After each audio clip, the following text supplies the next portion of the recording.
नमस्कार, आप देख रहे हैं सत्य हिंदी का दोपहर 2 बजे का बुलेटिन और मैं हूं आपके साथ कृति सिंह। मिडिल ईस्ट में हालात गर्म हैं और कहानी अब और ज्यादा उलझती दिख रही है। ट्रंप ईरान के प्रस्ताव से खुश नहीं है क्योंकि उसमें परमाणु मुद्दा गायब है। उधर रूबियो ने हॉर्मुज स्ट्रेट को आर्थिक परमाणु हथियार बताकर हमला बोला है। वहीं संयुक्त राष्ट्र में अब रूस ईरान का खुलकर समर्थन कर रहा है।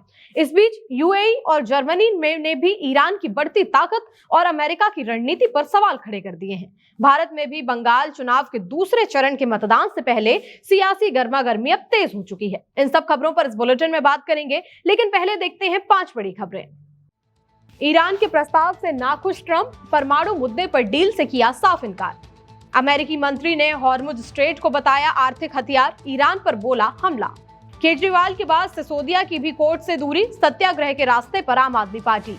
बंगाल गुड बाय पर बवाल, टीएमसी ने बीजेपी पर पहचान मिटाने का लगाया आरोप। महिला आरक्षण पर बीजेपी कांग्रेस में टकराव, थरूर बयान पर रिजिजू का बड़ा आरोप। एक अमेरिकी अधिकारी ने कहा है कि राष्ट्रपति ट्रंप ईरान के प्रस्ताव से खुश नहीं है क्योंकि इसमें ईरान के परमाणु कार्यक्रम का जिक्र नहीं किया गया था। अधिकारी ने ट्रंप के बारे में बात करते हुए कहा कि उन्हें ये प्रस्ताव पसंद नहीं आया है। मीडिया रिपोर्ट्स के मुताबिक राष्ट्रपति ट्रंप ने संकेत दिया है कि वो ईरान के नए शांति प्रस्ताव को स्वीकार नहीं करेंगे। जानकारों का कहना है कि ट्रंप को बिना परमाणु मुद्दे के कोई भी डील मंजूर नहीं है। अगर वे अभी मान जाते हैं तो ईरान पर दबाव बनाने का सबसे बड़ा मौका हाथ से निकल जाएगा। हालांकि रास्ता बंद रहने से अमेरिका में पेट्रोल और गैस की कीमतें लगातार बढ़ रही हैं।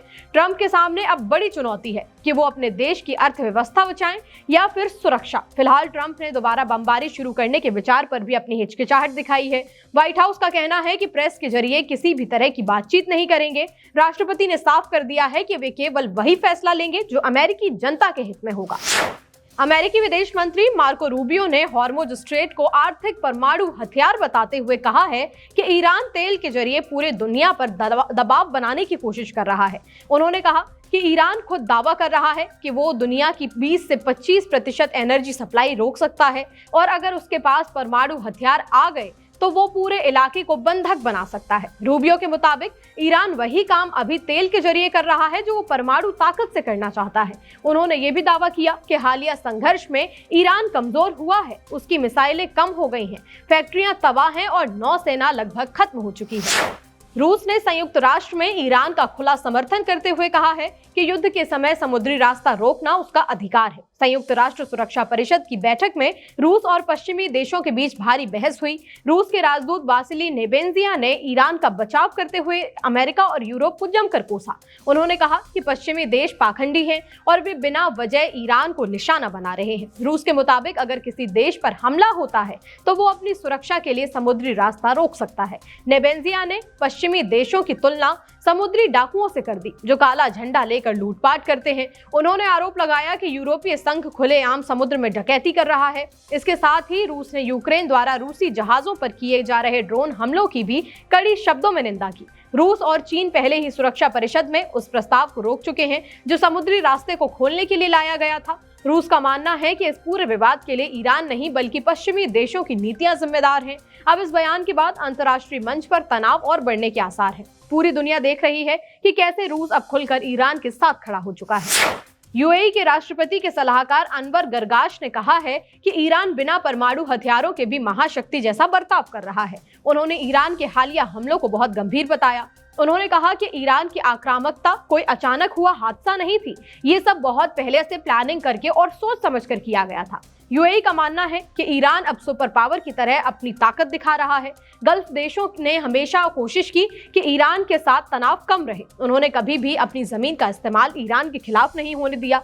इसके बावजूद ईरान ने इलाके में तनाव बढ़ाने का एक रणनीतिक फैसला लिया। गर्गाश के मुताबिक अब पुराने तरीकों से ईरान को रोकना मुमकिन नहीं है। मिडिल ईस्ट में अब हालात पूरी तरह बदल चुके हैं और चुनौतियां बढ़ गई हैं। ईरान का ये रवैया पूरे क्षेत्र के लिए एक बहुत बड़ा मोड़ साबित होगा। अब दुनिया को ईरान के प्रति अपनी सोच बदलने की जरूरत है। उन्होंने कहा कि इस संकट ने अरब देशों की राष्ट्रीय सुरक्षा और उनकी अलग अलग प्राथमिकताओं को उजागर कर दिया है। जर्मन चांसलर फ्रेडरिक मर्ज ने कहा है कि ईरान के हाथों अमेरिका की अंतर्राष्ट्रीय बेइज्जती हो रही है। उन्होंने कहा कि ईरान के साथ बातचीत में अमेरिका बुरी तरह से मात खा रहा है।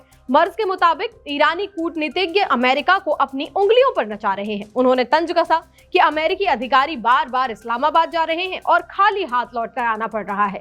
जर्मन चांसलर ने अमेरिका को चेतावनी दी कि बिना सोचे समझे जंग शुरू करना खतरनाक है। उन्होंने इराक और अफगानिस्तान का उदाहरण देते हुए कहा कि अमेरिका के पास बाहर निकलने का कोई रास्ता नहीं है। मर्ज ने इस पूरी स्थिति को बेहद खराब और बिना रणनीति वाली कोशिश बताया। ईरान और ओमान के बीच हॉर्मुज स्ट्रेट को लेकर कुछ अहम समझौतों पर सहमति बन चुकी है। ईरान और ओमान दोनों ही इस समुद्री रास्ते के किनारे बसे हुए पड़ोसी देश हैं। अरागची ने कहा कि साझा हितों को बचाने के लिए दोनों देशों का साथ आना जरूरी है। अब दोनों देशों के एक्सपर्ट्स इस मामले पर आगे की बारीकियों पर चर्चा करेंगे। ओमान के विदेश मंत्री ने कहा कि समुद्री रास्ते को खुला रखने के लिए ठोस समाधान चाहिए। हालांकि ओमान ने अभी तक किसी भी लिखित समझौते पर हस्ताक्षर करने का जिक्र नहीं किया है। फिर भी दोनों देशों के बीच ये बातचीत जंग रोकने की दिशा में बड़ी उम्मीद जगाती है। बुलेटिन में आगे अभी और भी खबरें हैं। केजरीवाल के बाद सिसोदिया भी कोर्ट में अब नहीं होंगे पेश। बंगाल चुनाव में दूसरे चरण से ठीक पहले जोड़े गए कुछ और नए नाम। टीएमसी का बीजेपी पर हमला, बंगाल गुड बाय पर बवाल, महिला आरक्षण पर संग्राम, कांग्रेस पर महिला विरोध का आरोप। केजरीवाल के बाद अब मनीष सिसोदिया ने भी दिल्ली हाईकोर्ट में पेश होने से साफ इनकार कर दिया है।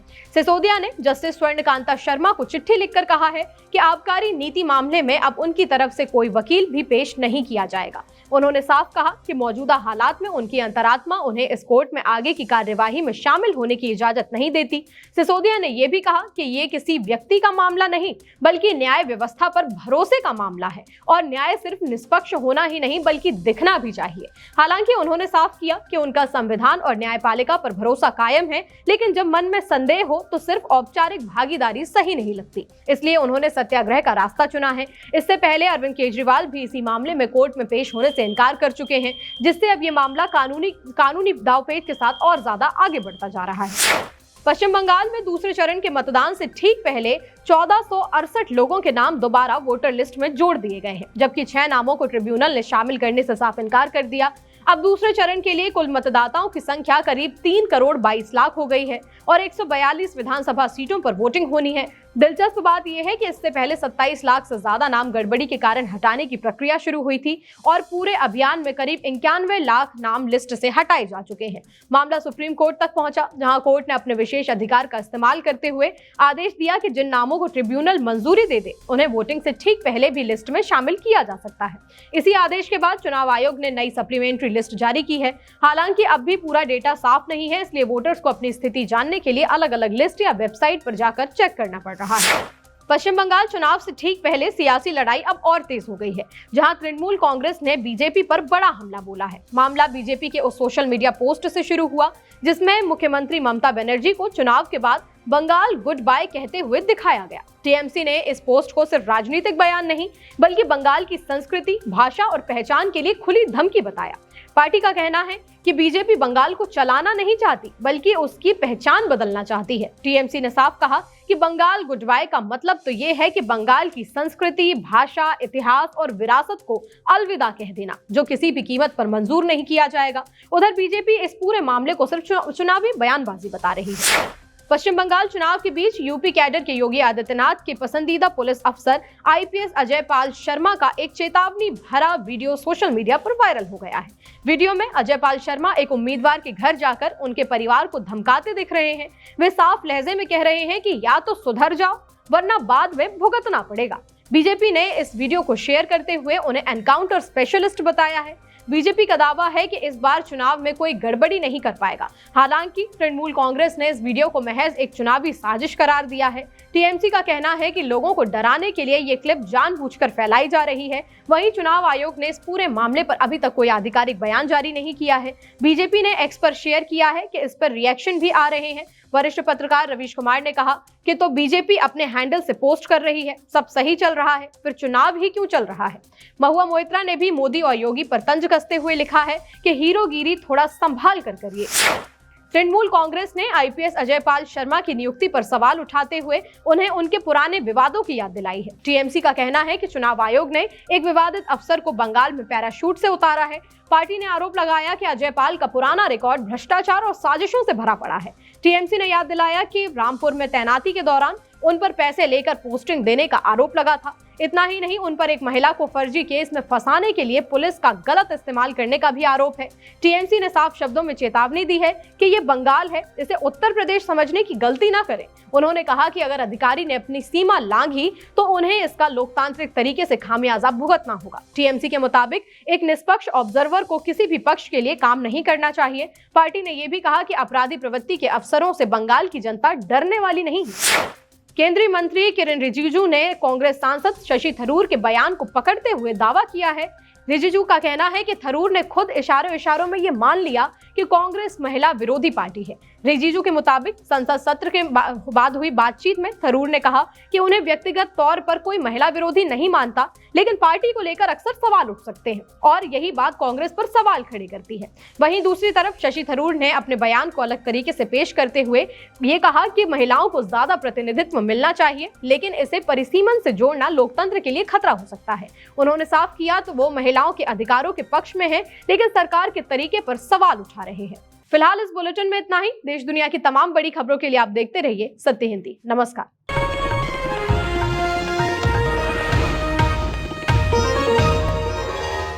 Copyright disclaimer under Section 107 of the Copyright Act 1976. Allowance is made for fair use for purposes such as criticism, comment, news reporting, scholarship, and research. Fair use is a use permitted by copyright statute that might otherwise be infringing.